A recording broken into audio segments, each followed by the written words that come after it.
တခြားလူတွေကတော့မုံဟင်းငါ့ကိုဘယ်လိုစားတယ်မသိဘူးပေါ့နော်ကိုကတော့လုံးဝဝစားတယ်ပေါ့နော်မုံဘတ်900ပိုယူတယ်ပြီးတော့ဟင်းရတော့ဆိုင်ရချပေးရပေါ့နော်ဒါလေးကတော့ပထမပွဲလေးပါ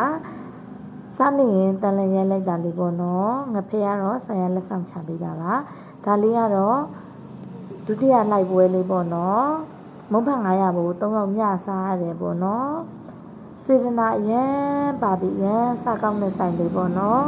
ဒါလေးကတော့ဒုတိယမြောက်တင်ရင်းဖြစ်ပါတယ်ရှင်ပထမတစ်ခေါက်လေးတင်ပေးထားရပေါ့နော်အခုကတော့ဒါဒီနေ့တော့စဖြစ်ခဲ့ရတယ်ပေါ့နော်ကိုကတော့ထုံးစံတိုင်းငရုတ်ကြီးထည့်တယ်တံမြာကြီးထည့်တယ်ပဲသီးနန်းနန်းထည့်တယ်ပေါ့နော်ချင်းချင်းဆက်ဆက်လေးစားတယ်ပေါ့နော်